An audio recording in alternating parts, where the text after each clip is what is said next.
Let's just be real.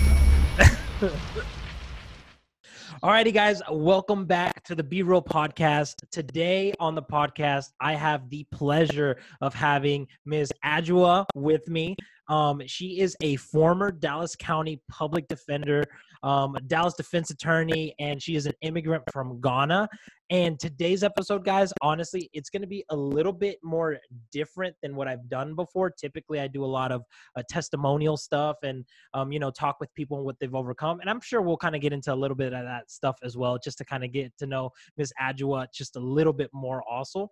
But recently, with all the events that are going on, I've been really focusing on, just Black Lives Matter and the whole movement that's been happening. And on top of that, just getting more invested into politics a little bit, just to see what's happening in our country.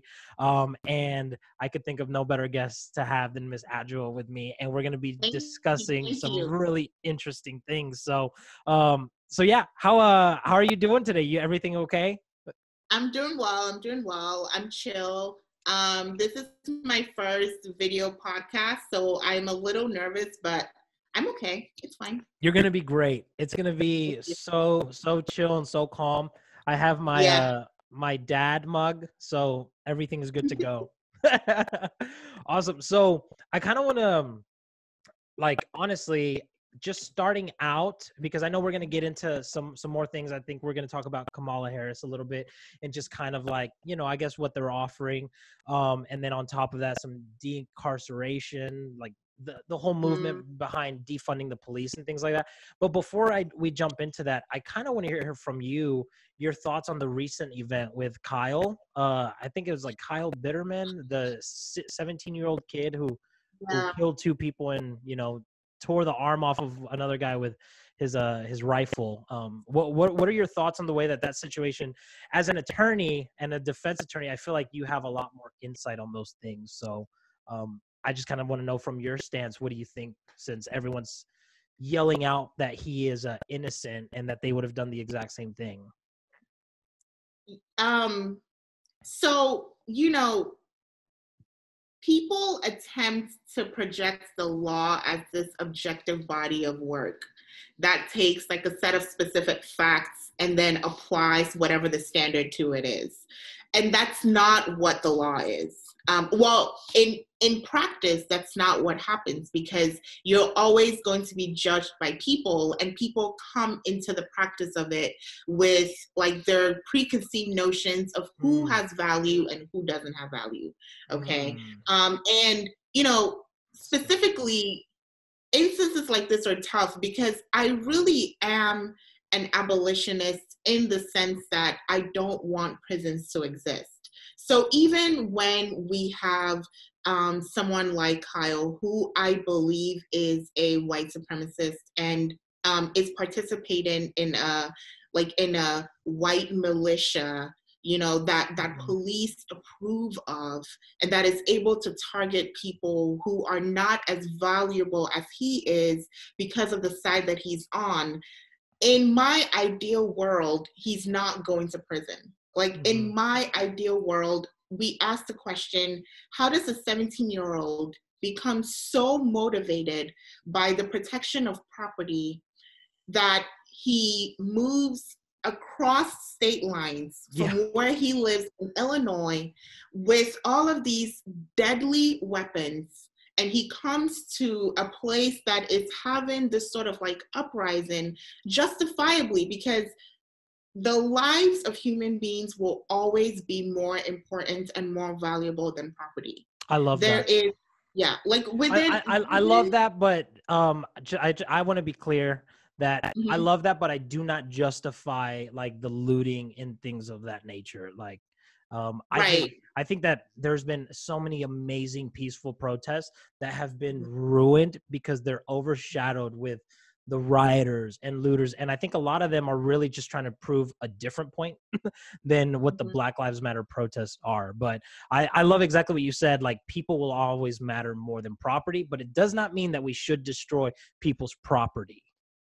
And this is going to be one of the first places where we actually disagree, because I think what happens is that you have to look at the history of this country, and you have to understand that the formation of this country, okay, occurred with a certain group of people being classified as property.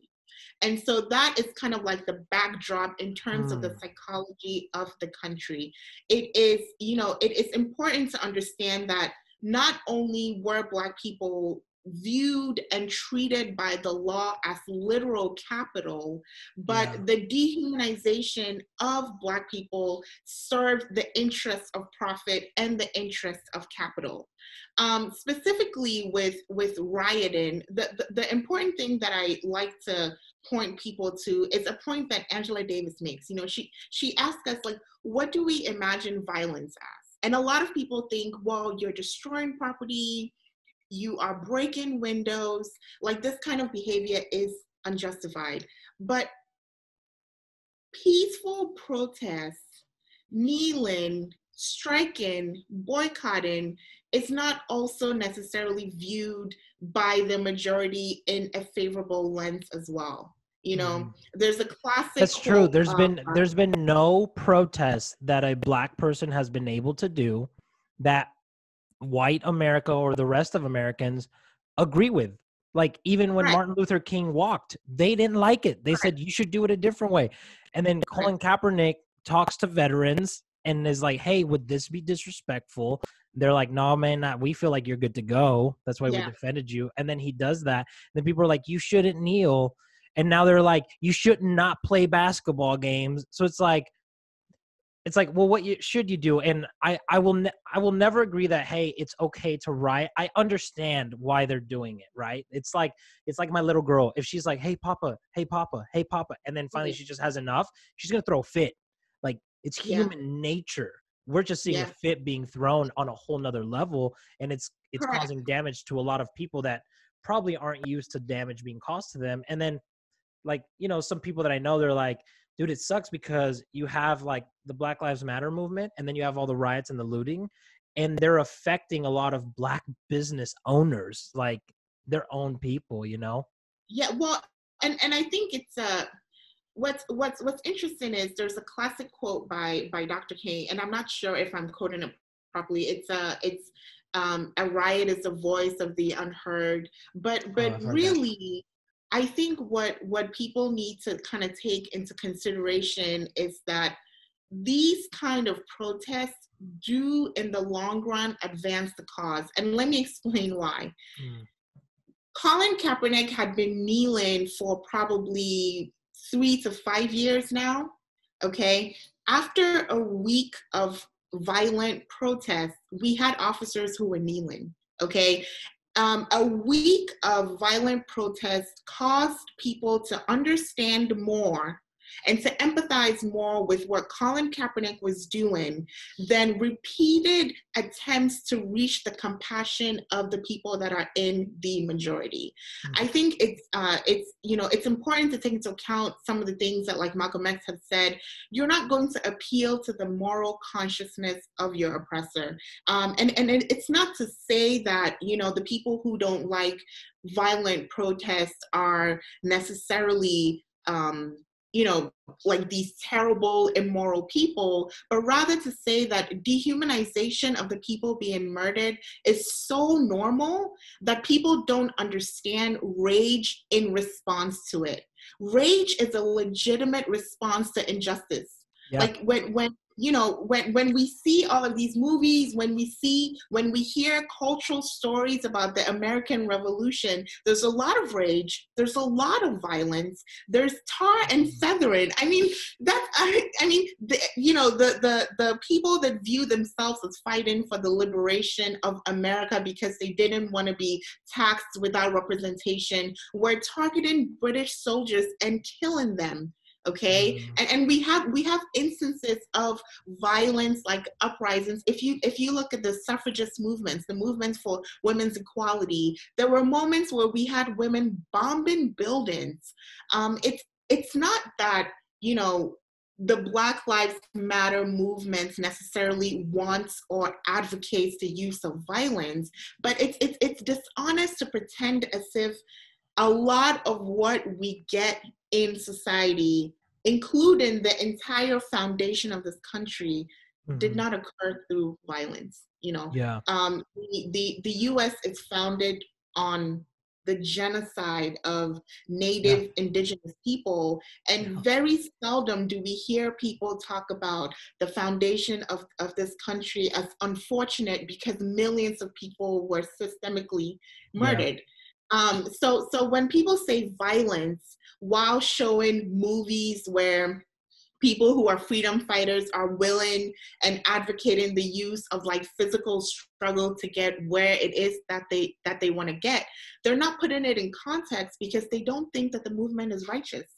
They don't Yeah. think it's justifiable to break a building or to burn a car, because they don't think that there should be any sort of response to Black death. It's normal. This is how Yeah. it's been, for the past 200 years. The same things that we're The complaining about. answer from them is always, from what I hear for the most part, is get over it. You're not a slave anymore. Mm-hmm. At the purity of it all, right? Nobody is willing to come out and say that, right? And I'll say a lot of things that a lot of people aren't willing to say because I don't really care. A lot of people know my heart and I know my intentions behind it. But a lot of people in their heart, what they're genuinely saying is get over it. You're not a slave anymore, right? And so I love what you were talking about. Like you brought an empathy into the matter. And, some people that I know, they're like, well, I have extended empathy, but then on top of that, I tell them this. And I'm like, that's not empathy, that's sympathy. That's you saying, I can see where you're coming from a little bit. It's not you getting into that place, feeling what they feel, and genuinely trying to understand where they're coming from. So like the looting and stuff like that, right? Like, and the violent protesting, like everything you just said, it makes sense. It makes sense why it happens. 1,000. Basically, yeah, basically, there would be no protest, there would be no looting, there would be no If they would destruction have of listened in property, 2016. or in 92 with Rodney King, or Yeah. in 64 with Yeah. Malcolm X, or So in the 1930s with Ida B. Wells. Like, do you think that though? Because okay, so I saw just a little clip, because that's all you get nowadays on social media. It was the clip of one of the leaders of Black Lives Matter. I forgot who she is. But she was like, looting is great. Like if they need it, then take it. People can just replace these things, right? Well, some of these things aren't actually being able to be replaced because a lot of insurance companies don't cover, hate crimes or terrorist crimes, whatever, all that stuff. So some of these like business owners are legitimately like their lives are being ruined. Some of them are same color, unfortunately. But whenever statements like that are said, or kind of like what you said, not saying that you have a bad intention of it. What you're saying is sometimes it takes rage for people to draw attention to it, which is, it's true. You see it in little kids from when they're little. There's a reason why they throw tantrums, because you are not listening to what they are needing in those moments, right? So in saying that though, do you feel like that enables people to use now violence anytime that they need to be heard? Does that make sense? Yeah, that makes sense. And one thing I would say is that, I'm not necessarily a big fan of the analogy to the children throwing tantrums, because these are organized movements and responses to decades and centuries of injustice, and I do understand the question of, looting is destroying a lot of capital and a lot of like private businesses. One Well, thing that I and people's lives. correct, correct. Mm-hmm. But one thing that I also like to point out is, you know, and this is a perfect example of what we talk about when we want decarceration, is how do you define crime? Okay. And what I mean by that is, for example, it is legal to, if you are extremely wealthy, to try and find any mechanism to not pay like a certain amount of your wealth back into the government in taxes. It is legal to pay people, to underpay people under the living wage, right? So right now, Jeff Bezos is about to be, or is already worth $200 billion And what a jerk. currently his employees make, $15 an hour. And when Amazon bought Whole Foods, one of the things that they did was they took away healthcare that Whole Foods workers who were part-time already have. And that is kind of something that I like to explore when we have a conversation about looting, because there is the criminalized looting, and then there's the legal systemic looting, which is perfectly A-okay, right?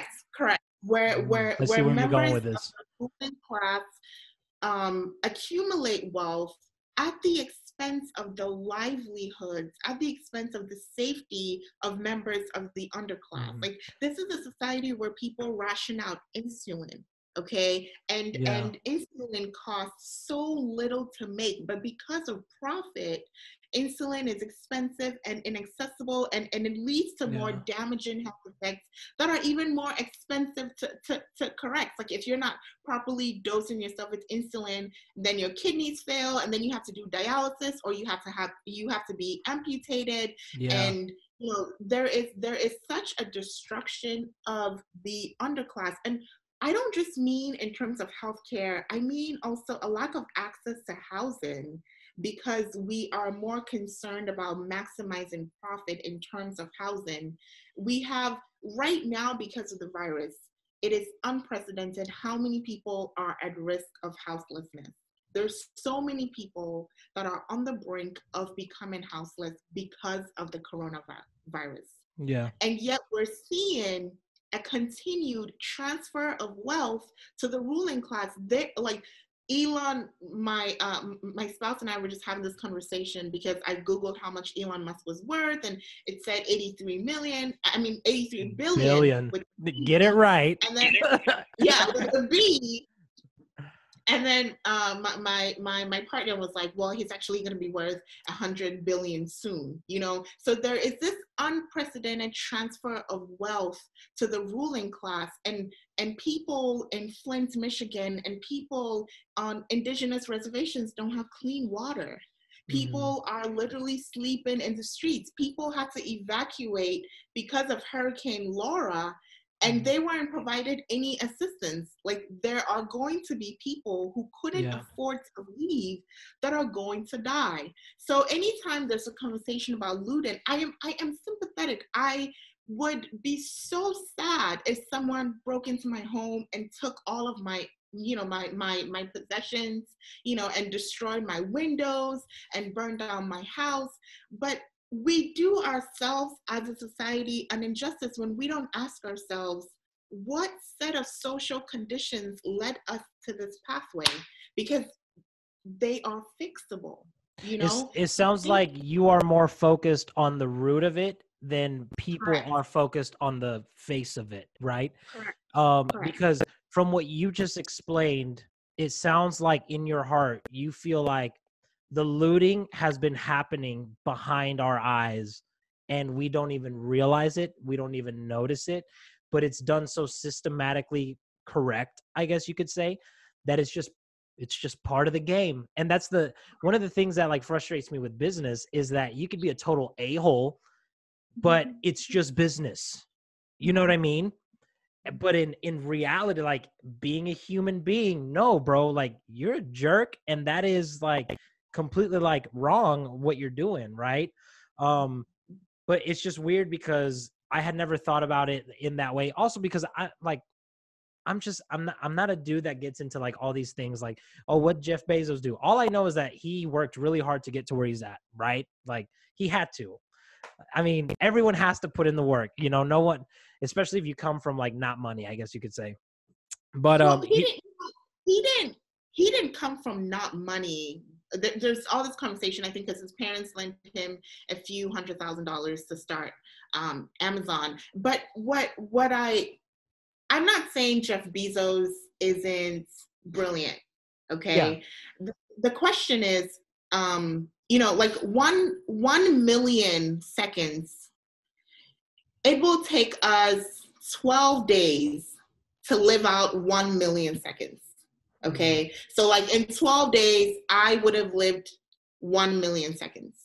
Mm-hmm. 1 billion seconds takes 31 and a half years. Okay. That's the difference. I haven't lived. That's the difference. That's the scale of difference. I haven't lived 1 billion seconds. I'm 31 years old. I have not been on this earth for 1 billion seconds. Yeah. Jeff Bezos has 200 of that.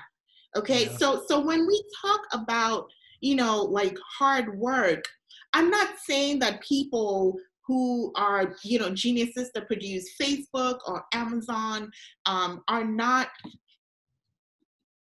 worthy.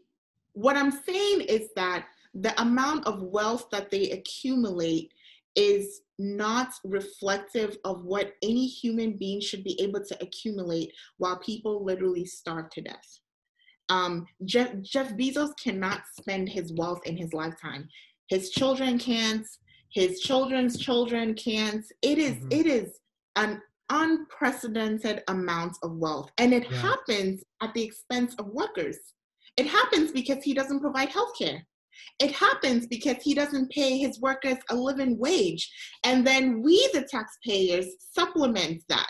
Meaning that, like if someone works at McDonald's and they're not able to make a living wage and they're working 2 or 3 jobs, but they need some sort of government assistance, that's us, the taxpayers, supplementing McDonald's labor force because they don't pay their share. And they make billions of dollars.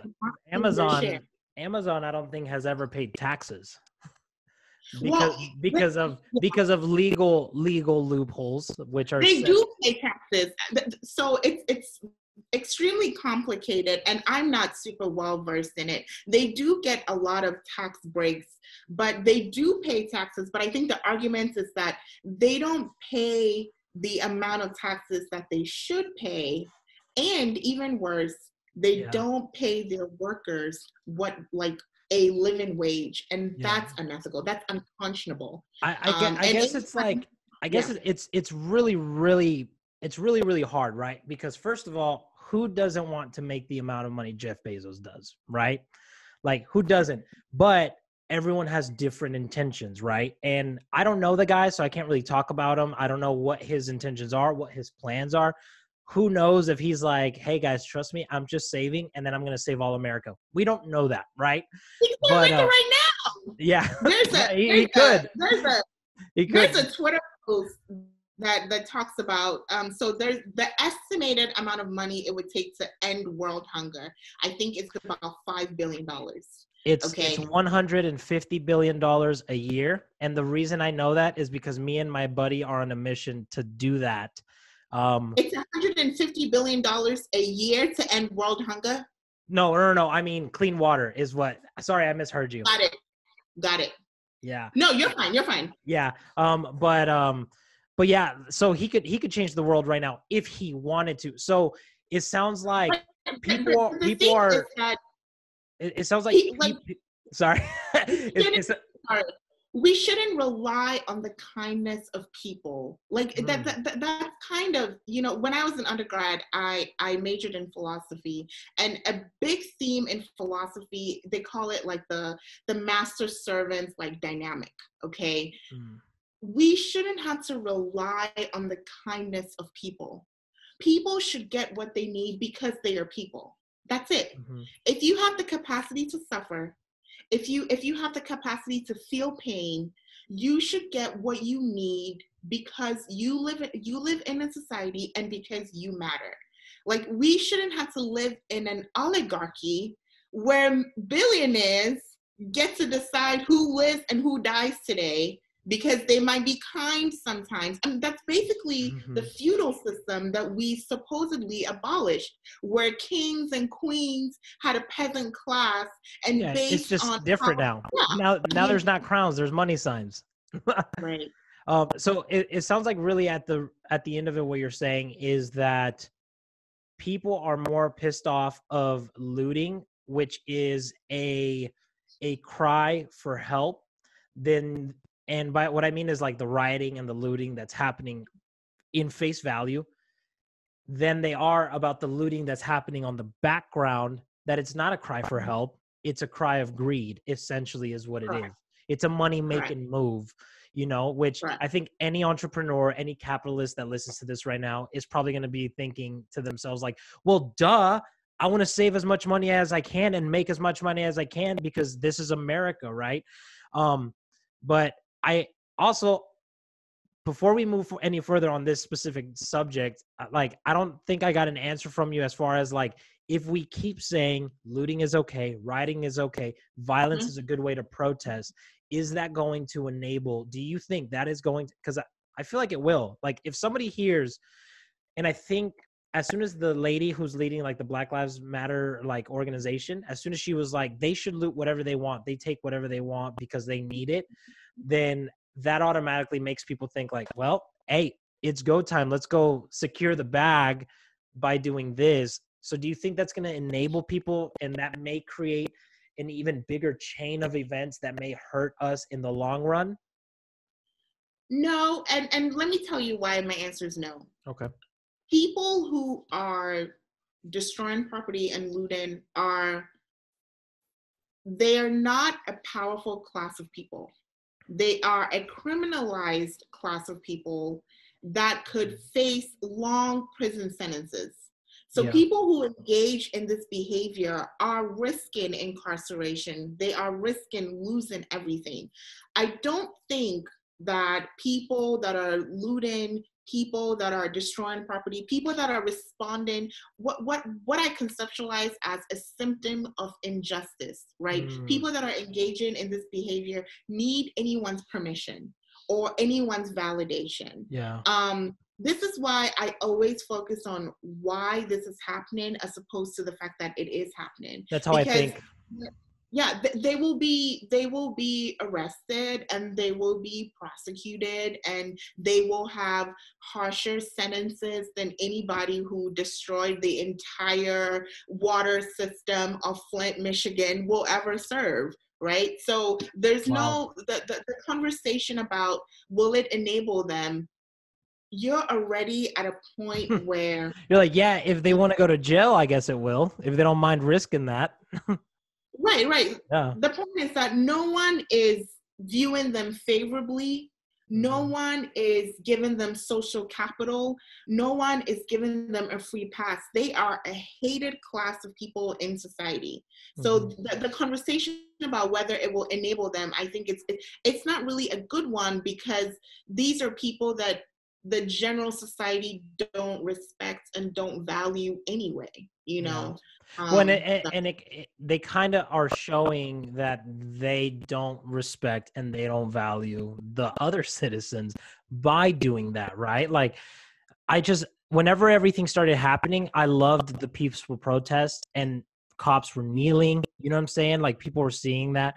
And then the rioting happened and a lot of people are like, I can't believe they're doing this. Like, they're just thugs. Well, And the question is, you know, there's all this passive language about the rioting happened, when in a lot of instances, police were actively instigating violence.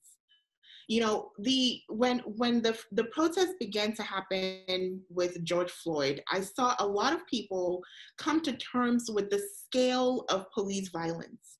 Okay, people that live in over-policed neighborhoods can tell you all their lives they have been subjected to brutality by police. But for the first time after the George Floyd sort of like protest, we had people that were sympathetic, who may not necessarily have had these experiences with police, going out to have peaceful protests, including reporters. Okay, and this is what is interesting about the protest, because media historically is off bounds in terms of facing the wrath of police. But that's not happening in this specific set of protests. And one of the reasons is that if you go to a protest, like let's say if I go to a protest for, what can I protest for? If I go to like a First Amendment protest against the mayor, I'm not going to face as much violence as if I go to a protest that protests the police. We have some studies that show us that police violence in protests against the police is actually ramped up. Okay, so even though it appears that there's like a demarcation between the peaceful, loving protests and then the violent, bad protesters, we have to ask ourselves, even in the city of Dallas, what happened when we had all of those young people, the protesters on the bridge who were kettled. Do you know, are you familiar with the phrase I have kettled? no idea what happened there. It's a policing technique where protesters are basically trapped by police, and they're not able to leave. So they may be given instructions. So it turns violent. So it turns violent because of the instigation by police. People are losing eyes. We have reporters who have been losing eyes. We have citizens that have been losing eyes. And then we have people that just weren't aware about the capacity of police violence, experiencing it for the first time. And those people basically being like, oh my goodness, this entire time, my entire life, I had the sense of a just world. I thought these people kept on complaining because they were bad. They didn't do what they were supposed to do. And I went out for a peaceful protest. I'm a young person. I'm in my early 20s or late teens. And I had all of these awful experiences. And I am now understanding what it feels like to be marginalized, to be from these specific communities. You know, so I don't malign violent protesters, because people who are in malicious, people with guns like Kyle, are not viewed as violent protesters. They're viewed as heroes. Yeah, that's literally what happened. Right. He literally went to protest a protest, and he took a weapon that he was not allowed to have. And if he wouldn't have even been there, and if he wouldn't have had that weapon, he probably would have never been attacked. And so by protesting another protest, it turned into violence. And then this kid is now being viewed as a hero. And for me, it's frustrating, right? It's really, really frustrating, because I see, it's more terrifying. I try and see every side before I make an opinion. And a lot of people, they're just immediately jump to it, right? They're like, this kid's a hero. I would have done the same thing. Da, da, da, da. And I'm just thinking like, well, why was he there? And why did he take an AR? Like, if someone says, hey, bro, we're going to go to Dallas and I don't expect anything to happen, I'm not going to come armed and ready with a weapon that I should not be carrying because it's illegal for me to carry it, right? Like, did you see the police interaction between him before the shots? So I didn't see it before, but from what I've read, after he did the shootings, police gave him a water bottle and they just chatted with him, and they didn't even arrest him until he was in his apartment like the next day or something. Correct. Which to me seems like a little far-fetched. And I'm like, I like to think that racism is like dying, and there's not much like, you know, like as a positive person, I really like to think that, right? Or I guess I would say I would like to believe that racism is dying, right? But then you see things like this and it's like, okay, so if a kid gets pissed off because people are ruining property, it's okay for him to go shoot them to defend the property. But if people are getting pissed off because people are getting killed, it's wrong for them to destroy property. I was like, if the destruction of property makes you mad out of a protest, then the anti-protest turning into killing literally human beings should piss you off just as much. Like, neither one of them were right, like, at all. So stop sitting here saying this kid had every right to do that. Well, guess what? These people have every right to freak out too. It doesn't make it right. Like, at the end of the day. So that really irritates me. And I love your answer, how you said, like, you're not instigating it. Like, and I love the way your mind works, because even though we don't agree on some stuff, like, you're saying this is why they're doing it. So I get it. But you're like, I don't think it's the best way to do it. But given history, it's the only way that it's worked. Yeah, there's no, from my perspective, there's no best way to struggle for freedom. There are a lot of ways that people struggle for freedom. And the issue is that, you know, if you look at Black people's relationship in this country, okay, so from chattel slavery to sharecropping, so like slavery legally ends, but then at the end of Reconstruction, there's a system of sharecropping which looks and acts a lot like slavery. Okay, and then there's a struggle to try to end like sharecropping, and then there's a new system of Jim Crow that is instituted. There's a struggle to try to end Jim Crow, and then right after like Jim Crow allegedly ends, there's a prison carceral system that mirrors Jim Crow. Okay, and what I mean by that is you have people that are supposedly free by the 13th Amendment. 13th Amendment's not working, so they passed the 14th Amendment. 14th Amendment's not working, so they got to pass the 15th Amendment, right, to get people to vote. 15th Amendment doesn't work until they pass the 1965 Voting Rights Act, because between passing the 15th Amendment and the 1965 Voting Rights Act, a system of white supremacy continues to attempt to invalidate like Black citizenship. Okay, so the 1965 Civil Rights Act, the 1965 Voting Rights Act, after the 64 Civil Rights Act passes, and there's still problems. Instead of having legal segregation, what we have now are class-based segregation because of redlining and because of the ways in which mortgages are given out and houses are appraised, okay? Instead of having legally segregated schools, there's a new private system school like built, and it is in direct relation to integration. And so now people that are wealthy, people that are of means, which oftentimes translates to people that are white, right? Because those are the people who were not literally property and having to crawl their way out of being capital, still have a means of enforcing inequality. So wow. It's difficult to have, you know, the kind of conversation about racism being over, because what happens is that the system of inequality adapts to every time period. There's a classic theory in like people that try to decarcerate, and that theory is that instead of having legal discrimination based on race, we have legal discrimination based on criminalization. And what happens is that Blackness is criminalized.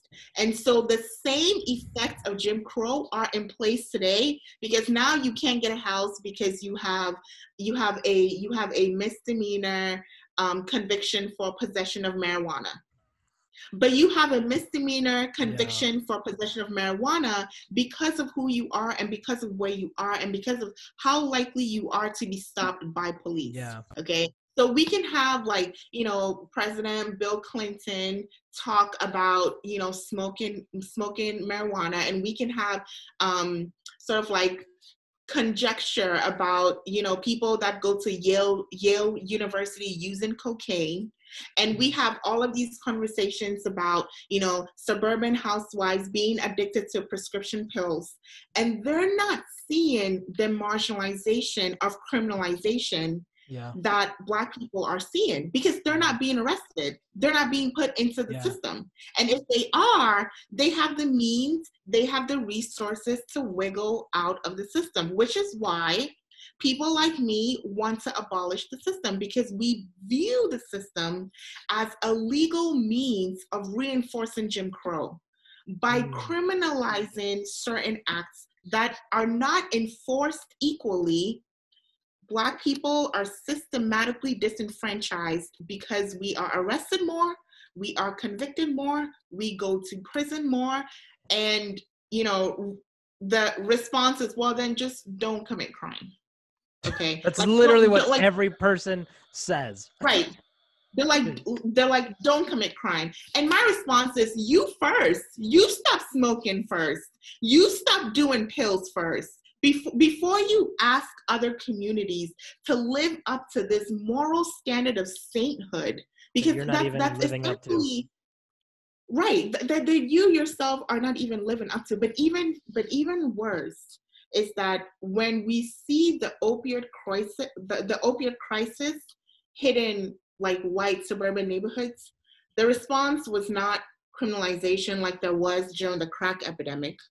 The response was rehab and compassion and selling like do you know the synthetic heroin that they sell over the counter at CVS, Suboxone, like making that accessible so that people can invest in themselves and try to get away from being addicts. When we ask to abolish the system, we're basically saying that invest in everyone the way that you invest in white people. Because they are the center of humanity. To be fully human is to be white. I saw this meme, and it's not even a meme, it was actually a picture of a lady with a cardboard, and it said, when a black man is killed, we bring up his past, but when a white man rapes, we focus on his future. And it's from everything that's happening right now, right? There's idiots out there that are saying that, well, George Floyd, he was high, he had this record, so I'm like, so that makes it right. That's what you want. You're wanting to say that, but you refuse to say, hey, I'm happy that cop killed him because he was a criminal, because it sounds bad if you actually say what you're thinking. I'm like, but that's really what's in your heart. You're trying to say because he was on a drug and because he had a little bit of a record, which so did this 17-year-old kid that went and blasted these people, and now you're defending him. But George Floyd, you're saying he shouldn't have done that if he wouldn't have had this past. Like I don't stand for that. And a lot of people get frustrated with me because they're like, well, you're like on both sides all the time. I'm like, no, I just see every side before I make an opinion. And guess what? Sometimes both sides frustrate me. And I think that's okay to like look at everything in both ways. And it is sad that like you see certain situations where a man has been convicted and guilty of rape, and they proved it that he raped the person, and all he gets is a couple months and probation. And to top it off, like, I don't want to say that it's a race issue, but he's white. And then you see a woman who was black, who was raped, who killed the person that was raping her, and she's in prison for life. When you see those and people are like, well, yeah, that's just one mess up. I'm like, okay, well, you can't just mess up. It's like, what's his name? Chris Rock. Have you seen what he said about like the whole police thing? He was like, it's like the pilot. Yeah, he was like, you can't go to American Airlines and be like, hey, well, just kind of bear with us. Some of our pilots like to crash the plane, but most of them really, really do a good job. It's like, it's true. But the abolish the jails, or is that what you're saying? Like abolish the jails, pretty much? Yeah. Like so what does that mean? Because okay, and I want to ask this before you really dig into it, because I genuinely want to hear everything from where you're coming from. But when I hear that, all I'm thinking is if someone commits like a heavy crime, then they're just going to be out on the streets, right? And they'll never learn. First of all, I don't think anybody should be in prison for drug use, period. That is a root issue, and there needs to be rehab, and we need to be able to support those people and get them through it, right? That is their choice to harm themselves, not harming anybody else. But when somebody chooses to cause physical harm, emotional harm, like on somebody else, like, I think there should be a consequence, and maybe the consequence is like prison, maybe not for life. I don't know. Haven't really thought about that much. I do agree that people who go to jail for drugs, especially for weed, like get over yourselves. Motrin is worse than weed. I'm like, those people should not be in jail for that long, especially when there's people going free for rape. Yeah. So the first thing is that abolishing prison is not about the physical structures of prison. It is basically about investing in people to decrease the chances that they will engage in these offenses. Okay, You're saying invest in people so that they don't end up in prison. Correct. That's one facet of it. Okay, so there's one analogy we always use as abolitionists is that the safest neighborhoods in America don't have police. They have nice houses, and they have really good schools, and they have people with really good jobs, and they have people who have made a life for themselves.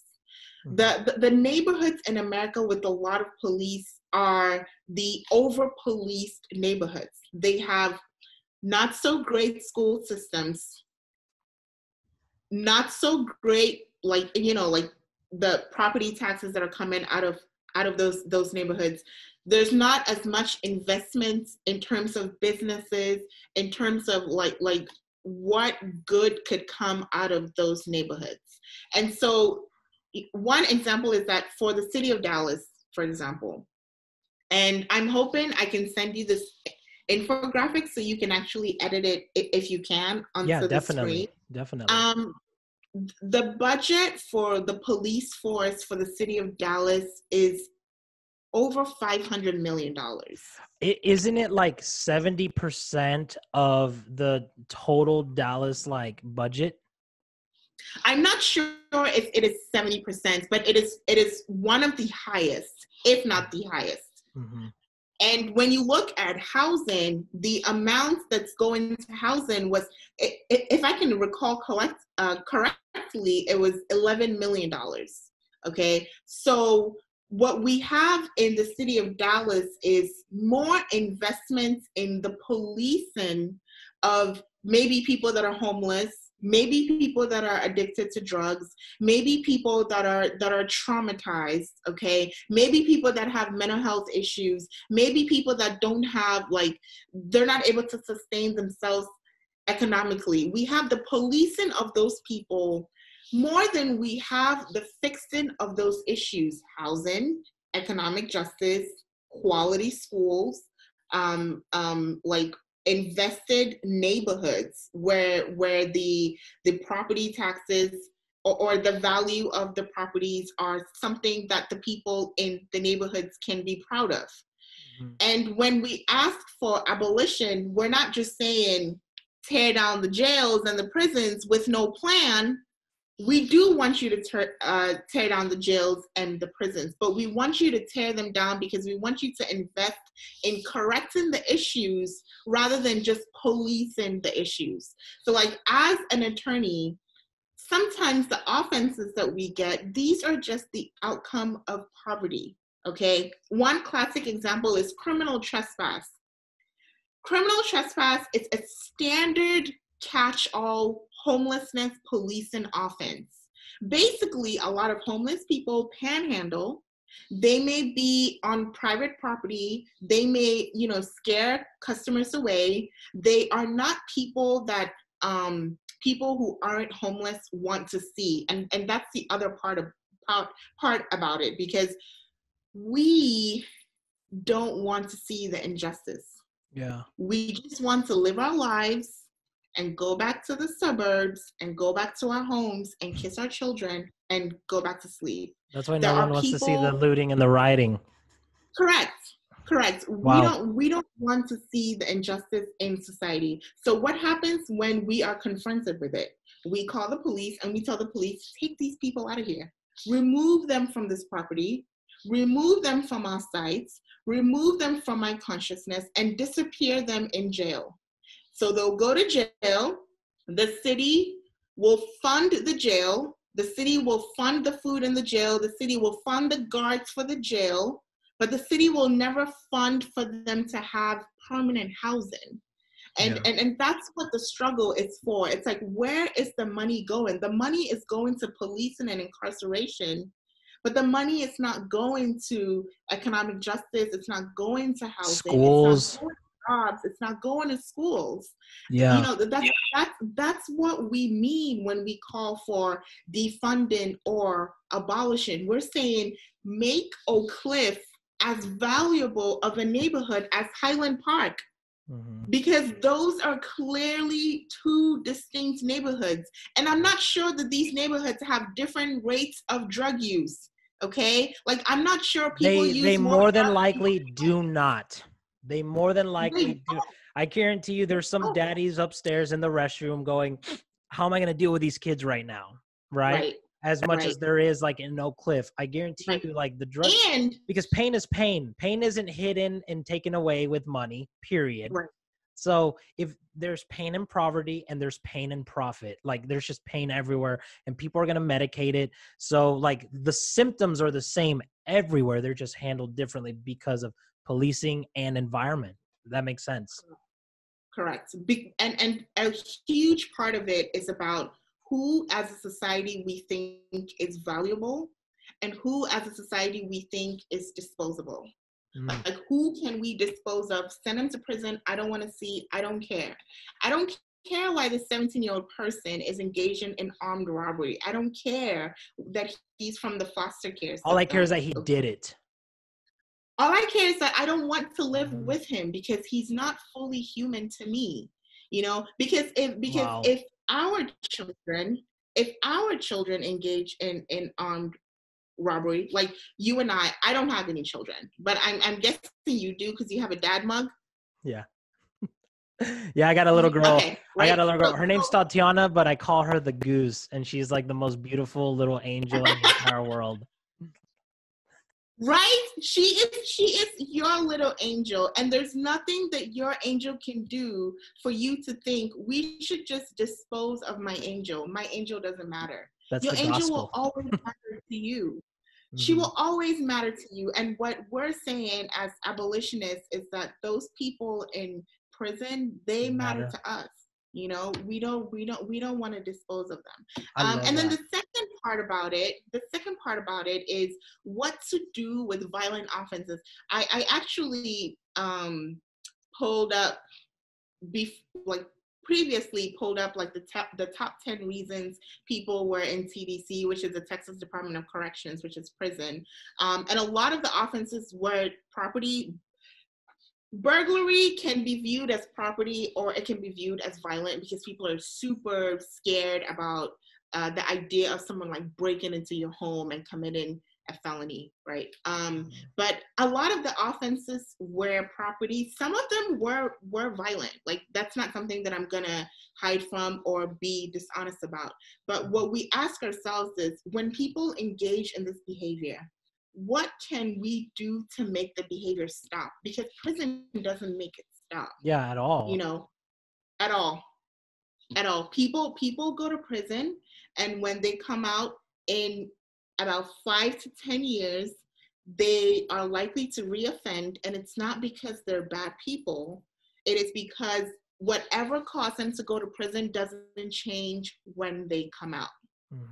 Alternatively, there's some famous people that have done bad stuff. Like, one example is Beto, who I loved a little bit more, but you know, like, I totally supported him in his run against Ted Cruz. Like, I gave him money and all of that kind of good stuff. I loved how he talked, and he was just a cool dude.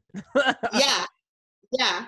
But you know, Beto is open about his like criminal history. I'm not exactly sure what the actual offenses are, but I know that with someone like him, he's not disposed of. Like, he's given the opportunity to be a productive citizen within the society. The same conversation kind of happens when powerful people do really, really awful things. You know, like the Felicity Huffman issue, where she was basically cheating for her children. President Trump and all of his friends, and what let's not even go there. But there are some people who, when they engage in offenses, when they commit crimes, the entire society is ready to give them a second chance and sometimes a third chance. And I just want that same consideration for people that look like me and people that look like you, because all of us matter. Yeah, no, I love that. I love the root of that, literally. Now, the details of how that would work obviously is like a whole nother spectrum and a whole nother level. But I think people need to hear the intent behind it before they say, oh, yeah, you want to defund the police, when they don't even know what that means. You know what I mean? Like, a lot of people think like, yeah, we just don't want cops. No, it's that we don't want the need for there to be cops because we're investing so much into people that they're not committing crimes. At the root of it, that's what it is. Which is and we don't even try. Like, we're so afraid to try. We don't even. Yeah, we say no before we even give it a chance. Yeah, like that's what I was like. I was telling some people that I know. I was like, you know, we were more willing to get Wall Street out of debt than we are to get some people that weren't greedy, didn't make like vicious acts with other people's money that led them to that place. I'm like, but instead they were just sold on an idea that if you go to school, you will have a good life. And now they're indebted. And now guess what that debt is doing to them? It is causing anxiety. It is causing depression, which will then cause drug use, which then could cause violence, which then we're going to incarcerate them for an idea that we sold. But we're willing to take a chance on Wall Street for, I think it was like 14 trillion or something. Like 14 trillion. Wall Street, the banks, the ruling class were always willing to give them resources. Like, there's never a question of how will we pay for it when it comes to them. Yeah, you know, it's we'll figure it out. Exactly. And that includes the military, right? Like, when it comes to certain institutions, there's never a question of how will we fund these institutions. But when it comes to resources for people that are not viewed as valuable, there's always a question of, is this money that we're spending worth it? How will we fund, you know? There's a teaching that this pastor taught once, and it's brilliant. He talks about like pretty much like anyone who wants to do anything, at first you've got to say yes to everything, right? If you're trying to build a career, like just say yes to anyone who says, hey, I'll pay you this much to do this. Perfect. I'll do it. Just get money in, right? Get people to know you, get your name out there, all that good stuff. And I'm going somewhere with this. He was like, what's going to change? The only way you can move into significance is when you start saying no. Because when you say no to someone, it shows the other person that they are your priority and that they are more valuable than that, right? So for example, if I'm being pulled every single way and I'm always too busy for my daughter, it will never show her that she's valuable. But the moment that she sees me say, hey, I'm sorry, I can't make it, I'm going to spend time with my little girl, she will naturally know that she has a place in my heart where she's valuable. So that is essentially what we're doing. When we tell people no without even trying, when you tell them no, we're saying you're not valuable. But this other thing that I took a chance on and then figured it out as we went, they were valuable. Right. So I mean, I get that side. Again, like, you know, there's probably going to be some of my buddies who are huge into politics watching this that are going to be like, well, you don't know what it's going to cost to do. All I know is that it's going to cost the same amount that it took to bail out Wall Street, and that there could be a good way to do it, but we're not even thinking of a good way to do it because we're so against free. Right. The other component about this is that it is extremely expensive to sustain prisons, right? Like, prisons are economies of their own. Prisons sustain entire towns and cities. Yeah, it's like a miniature city. Yeah. It's they call it a nation within a nation. They are expensive, and we don't think twice about funding them. We don't think twice about feeding people. Well, we don't feed people in prison what we should feed people in prison because they're not viewed as, you know, as humans that are worthy. But we don't think twice about what it goes in terms of building it, sustaining it, funding the workers in it, we don't think about cost when it comes to prison. But if those people in prison are out and they're asking, hey, the same amount of money that you would spend to clothe me and feed me for 10 years, just give it to me for 5 years so I can establish something for myself. The instinctual response is no. Okay. Yeah. So you're just gonna go and buy drugs. You're just gonna go right. and waste it. You're just gonna take advantage of the system. That's what everyone says. People don't have a problem funding a violent prison system, but they do have a problem funding humanizing institutions for those people that are in prison. Because they ultimately, it's because we don't value them as people. Do you think it's that, or do you think it's more of the fact of like, it's my money and I don't want to take a chance on someone that's just gonna blow it? I definitely think it's a devaluation. I'm not super inspired by the fact that prisons are oftentimes physically on former plantations. So like the classic one is the Angola prison in Louisiana, which is on a plantation.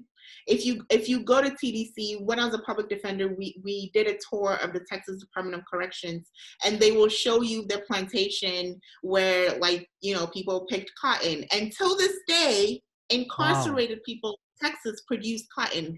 It's not about taking a chance on people. It is about a history of disposing of a certain class of people. And that's a whole different perspective, because the people that I know, they don't have that perspective. And honestly, I had never even thought of that, because the only thing that I've ever heard on my end is, oh yeah, you want your money to pay for everybody's stuff, because that's your tax money that's doing it. That's people's concern. And that's what I'm saying. Like, I think at the end of the day, greed plays a bigger factor in any of this, like overall, because the people that are like saying, oh yeah, you want to defund the police, they're not even thinking about everything that you just said, which is why I wanted this conversation to happen, because anybody else would have immediately been like, that's stupid. What are you going to do when this and this and that? And been completely off the topic of really what it is let's give humans a chance. Let's invest into humans. Let's cure the root issue, which nobody has an issue curing a root issue when it's somebody that they love, right? Yeah. Like every single person in this world, if they mess up, they want grace. But if somebody else messes up, they want justice. And the justice looks 10 times worse than what they would want to happen to them. Yeah, that is a perfect description of really the ideology behind prison abolition. Essentially, we are saying that we want you to treat everyone in this nation as if they are in your community, and not these outsiders that are a threat to you and a threat to your family and a threat to your family. Basically. That seems like Democratic freaking, if you're a Democrat or if you're a Republican, that seems like, as a human, that's just a pretty logical thing to think, right? Now, how we get that done, there may be some disagreements on that, but at least have a conversation of how can we start doing that, instead of immediately saying, no, we can't. My tax dollars are not going to go to that, right? Like, at the end of the day, I love that. Now let's get into Kamala Harris. I know you wanted to share a little bit about her. Give me just 1 second. I need to go grab my charger. Okay. And I'm going to connect my laptop real quick. Okay. Okay. So we're back. First of all, honestly, before we go into like the Kamala Harris and all, what you want to dig into that, I just genuinely, just as a person, want to say that I really admire your heart. I really admire your mind. I admire that you are wanting to do something different, create some sort of change that could benefit people, and that you are actually willing to take a chance on it and take a chance on yourself, instead of just saying that will never work, we can't try. I love that you're saying we have to at least try, and like I just commend you for that. So I just want to say that, and now so much. the floor is yours. You're so different from Gonzo. Like every conversation I have with Gonzo, he's like, "That'll never work. You're so unrealistic." I'm like, Gonzo, believe in something. Yeah, It's you always have to have a vision, and then you build it. But but the vision, like, and this is what I tell people. For example, like, if your goal is to get to here, and you don't get there, but at least you get here, it would be way better than if your goal was to get to here and then you only got here. So I always tell people, I'm like, dream big, shoot as high as you can, and if you get close, then guess what? That's probably way better than what you would have settled for anyway. Right. So Gonzo needs to chill. I know. I hope he's hearing this. He's gonna listen to this. He was like, bro, it's gonna be so good. Yeah.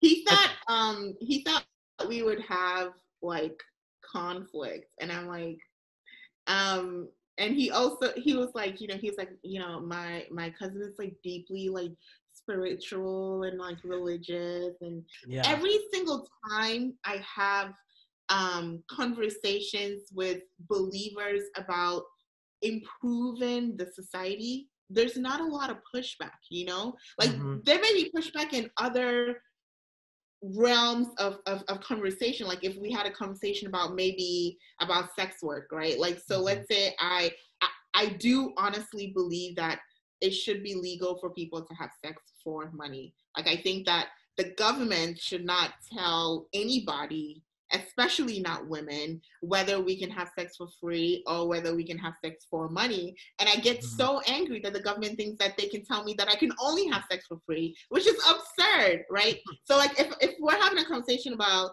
and you can edit this part out of the podcast. I'll probably leave it. Yeah, that's fine. No, that's fine. Like I publicly support sex work, but if we're having a conversation about sex work and perhaps people that are believers feel that it is against what God wants for us, that would be different than if we're having a conversation about abolishing. Should it be legal? Suffering. Yeah. That makes sense. And if you notice, we did have conflict. It was not displayed like it typically is. Like, we did not agree on everything, and that's okay. But at the end of the day, my whole goal in it was to see where your heart is in it, where you're coming from, the desire to do it, because the why behind anything that anybody ever does is the key factor, period.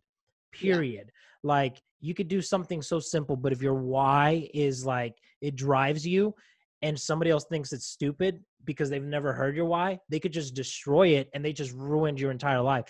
But if they knew your why, and then they were like, you know what, man, like, that's pretty stupid, but you have a huge reason why you love it, so I get it. That's all it needs to be. Like, it just needs to be, I get it. It doesn't even have to be, I support it. It just needs to be like, I understand, but nobody wants to nowadays. But yeah, okay. So Kamala Harris right now, there's a lot of people that hate her. She pronounces her name Kamala. Kamala? Kamala. I think it's Kamala. Oh. Well, I called her Kamala for like 2 years, but I recently saw her because I think it's an Indian name. I think so. It's Kamala. Anyway, go ahead. Yeah, I'm just gonna say Ms. Harris. So Ms. Harris right now is obviously, it's a big subject right now. A lot of people Googling her, trying to really, if we're being honest, a lot of people just trying to find dirt on her more than anything right now. That's what everyone does. No one ever searches for both things. Like, I'm like, dude, if you're gonna do research, like, somebody sent a list of Democrats that were pedophiles that have been taken to jail now, but they forgot the Republican list. And I was like, do pedophiles, are they only evil if they're Democrats? I'm like, because that is the most hypocritical thing I have ever seen in my entire life. Like, you should want all pedophiles, like, not just not, I'm like, it's so dumb. So anyways, she's being searched a lot right now.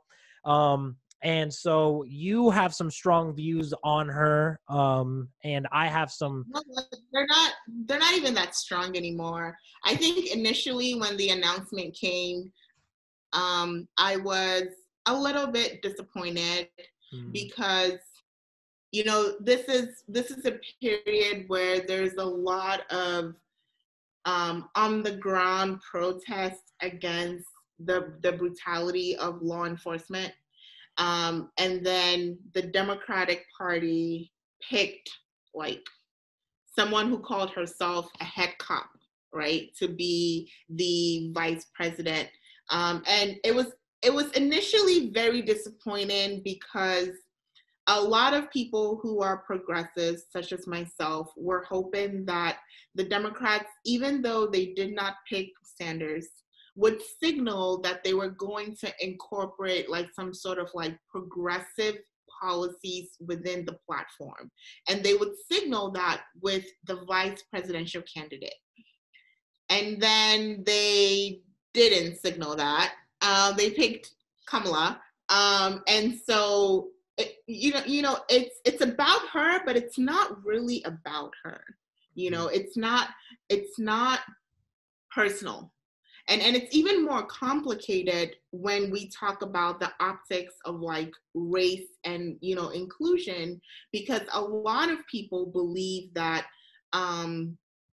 people should support Kamala Harris because she's a historic first. She is the first Black and Asian person and woman, I think, to be a vice presidential candidate on a major Democratic ticket. So there have been others. I'm all for first, especially like women and promotion of women. I have a little girl, right? So I'm like all for first, but would you agree that it's a little dangerous to like base your vote off of that just to like break a record?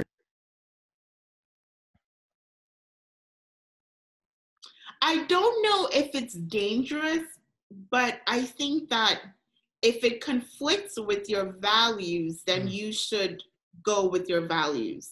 Definitely. I'm not a person who shies away from intentionally picking historically marginalized people. So I am a big proponent of affirmative action. Okay. I think that people who historically have been denied access should be given access. My issue with Kamala is not that she is a Black woman or that she's a first. It's that when people compare the symbolic representation that she holds with some of her previous values, they're not willing to hold her accountable for some of the harm that she may have done in the past because they're so obsessed with like the symbolic optics of having her as a first. You know? Yeah, because I did a little bit of research on her. And it just seems like she did some really crappy things, man. Like, especially from what we were just talking about, like with like abolishing and stuff. Like a lot of people that were in jail that shouldn't have been in jail, but because she had a job to do, kind of put them there. And then not even that, like, okay, if you did that and you messed up, then cool. But then whenever they got like acquitted or what's it called whenever they've been in prison and then they let it exonerated, fought their appeals, she fought their exonerations, and that, you know, it's just so painful to see that, and because, you know, prison is such a violent place, and prison is not a place that I don't think I wouldn't wish prison on my worst enemy. Okay, it is an unconscionable place. I don't think that a nation that purports to be a Christian nation like the evangelical right purports to be should ever be able to sustain the violence that occurs in prison. Everything that we see that happens to people with, you know, cell phone camera, with body cam camera, that happens to people on the streets by police is 10 times worse behind bars. Okay, because behind bars, there's no public viewing, there's no accountability. It's basically, and guards don't care. they don't care, and there's no system to hold them accountable. So you can just imagine the amount of violence that is tolerated and encouraged. So when Kamala Harris is a prosecutor and she has the option to do progressive things, right? Like one of the things that she got criticized for was that there was a memo sent by some of her senior aides about some potential sort of like prosecutorial misconduct, that they encouraged her to have a system where she disclosed any misconduct or any sort of like lab deficiencies to the defense attorneys. And she chose to ignore that. She did not disclose it. And only after there was like public attention, national attention, shame, did the office do the right thing. Right. So my issue with her is that when she has power and she has the option to make the right choices, she makes the politically convenient choices. And that's not always something that I want in a candidate, especially when those choices affect human beings' lives. Well, because it feels like she's playing the game, and when you play the game, you lose people's trust, because nobody wants to feel like you're just doing what you need to do to get things done. They want to know that they're voting for a person who is going to, like, at the end of the day, say, hey, this is my values, this is the right thing to do, so this is what I'm going to do.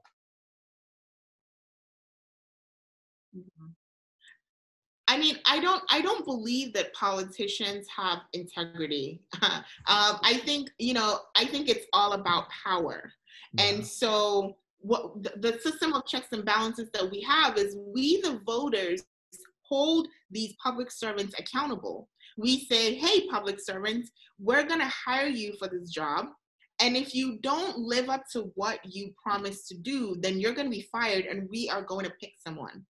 Ideally, that's how it should operate. That's not how it operates because of, like voter suppression and gerrymandering and the Electoral College, that essentially, if I'm not sure how you lean politically, but in this presidential election, my vote is not going to matter as much because the Electoral College is going to give the votes to the Republican Party because of the system that we have and the fact that we both live in Texas, right? So that's what I never got. Everyone's like, your vote matters, you need to use it. And then I was like, I'm just voting for someone else to like do something with my vote. So I'm like, to me, it feels like I don't matter, because it's like I'm really just giving my voice to someone else who I have no idea who they are, and it's really up to them and how they feel that day. Right. Well, it's not even how they feel that day. It is what they're like. It's supposedly reflecting what the majority of the people in the state vote, but there's no way to hold them accountable if they don't do that, right? But really, this isn't a conversation about voting. It's more a conversation about why people that are progressive have some pause about Kamala Harris. And the main reason is that there doesn't seem to be an atonement for what actions she took when she had the power. And it makes people concerned. Now, on the other hand, she has taken on big banks, and she has supported the decriminalization of marijuana on a federal level. So there are some people that are optimistic about her making like her a comeback from what she did, right? Right. I'm not one of those people though, because because a lot of what funds her campaign. Sorry for interrupting you, but this is what I really, really like about this conversation with you, is that you analyze both, and like you're not just like, oh yeah, I love her because she's a Democrat and she's not a Republican. When there's so many people right now, specifically the Republicans, that they just like don't look at anything. Like, I'm not saying like consider her. I'm saying look at the good, look at the bad, and then look at the good and look at the bad on your end as well. Like there's a reason why the flag is red, white, and blue. It's not red, bro. Like, chill. So I love that. Sorry. So keep going. No, you're fine. So, you know, one of the other concerns about her is, and also the same for Joe Biden, is like billionaires, when you're funded by the donor class, there's a reason they're funding you. You owe them answers, and you owe them sort of like legislation that favors them. They're not funding you out of the goodness of their heart. They're funding you for political capital. And so, you know, I'm apprehensive, and I'm concerned about who funds Kamala Harris. And I'm also concerned because she's, you know, previously she supported Medicare for All with Senator Bernie Sanders.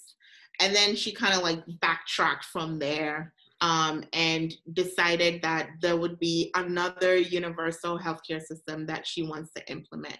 But essentially, people that are progressive are just not trusting her right now because of some of the things that she's done in the past, and because she's not really answering for any of these things. Now, I heard in the debate, one of the girls, I don't know her name. This is how not into like real politics I am.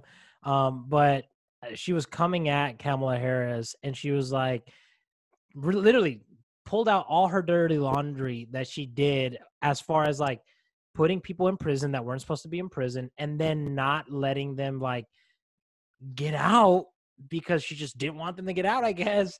And then not giving them their funds whenever they wanted to like collect the funds that they were owed because they were wrongfully in prison, and she didn't want to give that to them.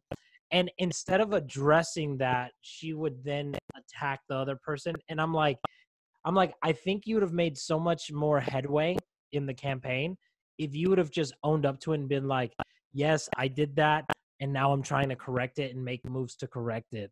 I don't know. That's just how I think, though.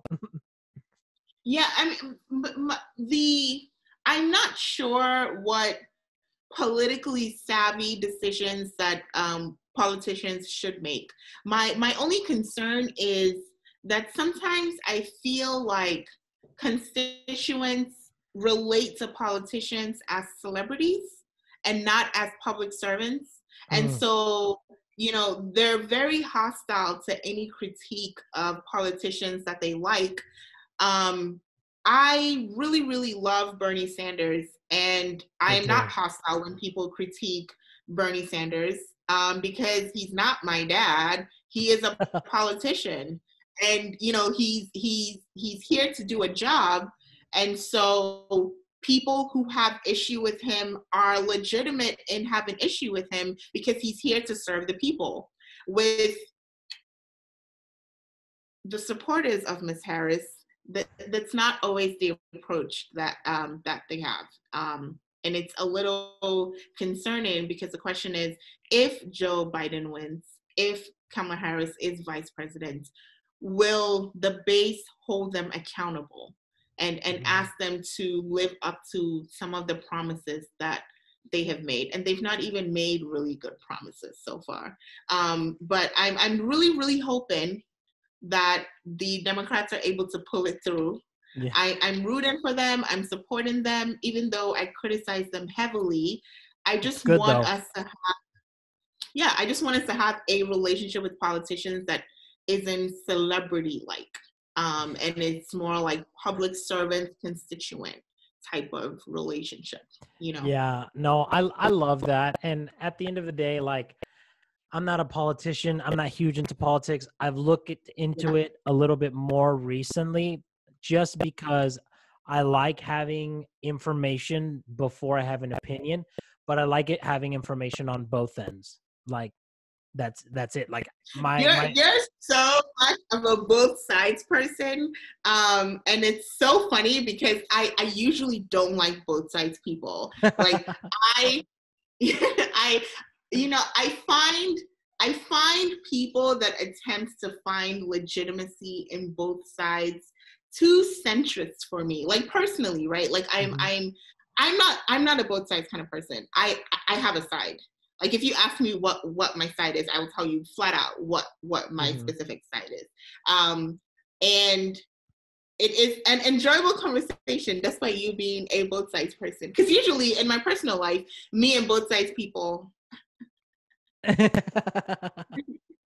you think there's a spectrum, like more than anything, like there is like the right, there's the left, and then there's just a spectrum of where you fall? And so maybe I fall like a little bit here, closer to like, you know what I mean? Like the center, yeah, like I think like that. And the only reason I'm like that is because I genuinely want to know from both ends, the good and the bad, because without studying both ends, the good and the bad, you can't make a proper decision. You can't make an educated decision like that. There's just no way.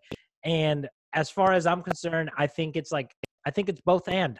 You know, I think Republicans offer some good stuff. I think Democrats offer some good stuff. I think that right now, Republicans are kind of being douchebags as far as like the citizens are. And then Democrats, a lot of like heavily invested ones, they're just douchebags back because it's just fighting and fighting and fighting back and forth. And so I like to listen to both things. It's like, so, you know, I'm a spiritual person. And in James, it says that a wise man is quick to listen and slow to speak. So I genuinely listen to both ends before I even make an assumption, just because I don't want to come out looking like an idiot. Like, you know, someone who's like, oh, Trump was president in 2016, but he didn't really go into office in 2017. It's like, or someone who's like, yeah, because of Trump, unemployment is down this much. And I'm like, you do realize that the momentum started in Obama's president, like when he was president, the momentum decline of unemployment started.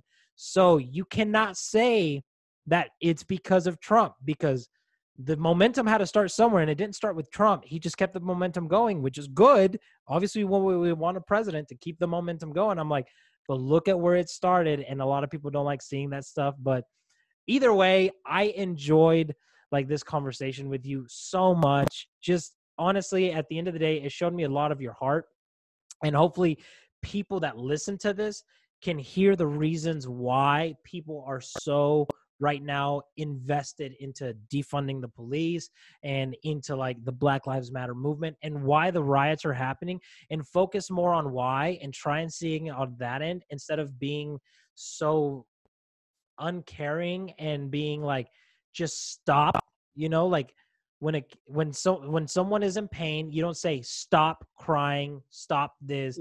You tend to it, you tend to the wound, you tend to the pain. And that's not what we're doing as citizens. That's definitely not what we're doing on Facebook right now. But I thank you so much for this conversation. It was honestly a huge blessing to have you. You're so welcome. You're so welcome. I'm so happy to have this conversation. It's really kind of interesting for me to be a critic of the prison industrial complex, but also make a living in the prison industrial complex, because I am a criminal defense attorney. And so essentially I make money because this system exists. And what I always tell people is that I don't want to work anymore, so they should abolish the system so I don't have a job anymore. But thank you so much for having me. And I hope you edit so much out of this, Frank. Like some of these things I'm about to be so embarrassed about. I'm gonna be like, I'll probably edit a little bit out for you, but either way, I think it's going to be really, really, really good. I think everyone who listens to this, and if you're listening to this right now, like go ahead and drop a comment. And if you have a way that people should protest that would actually work, go ahead and leave it in the comments, because more than likely they've probably tried it and it didn't work. So stop telling people to stop protesting and come up with some freaking solutions for people, for crying out loud. Other than that, thank you guys for tuning into the B-Roll podcast. I want to let you actually plug in your business right now and your your Instagram handles and your like anything that you want to plug in. So go ahead. Sure. My business is Asante Legal PLLC, and Asante is spelled A for Apple, S for Sam, A for Apple, N for Nancy, T for Tom, E for everything. Asante Legal. I am a criminal defense attorney in the Dallas-Fort Worth area. It is extremely important to me that people are not trapped and caught up in the system. Like, part of why I do the work that I do is because I genuinely believe that jail and prison is unconscionable. You can follow me at Asante Legal on Twitter. It is Asante_legal. And you can also follow me, the same thing for my Instagram, Asante_legal. Awesome. And I'm going to go ahead and put those Can in you the also description. post it in the comments? Like, you could just post it in the comments too, right? Yeah, like I'll post it in the description for them. Right, that's what I mean. Yeah. In the bio, yeah. Yeah. Awesome. Guys, so that's it for today. Thank you so much for tuning into the Be Real podcast. If you have not subscribed to the YouTube channel, or if you're not following me on Spotify or Apple Podcasts or Google Podcasts or any of the other podcasting platforms, then please go ahead and do so. That way you don't miss another episode. Again, thank you so much for being here today. I'll catch you guys on the next one.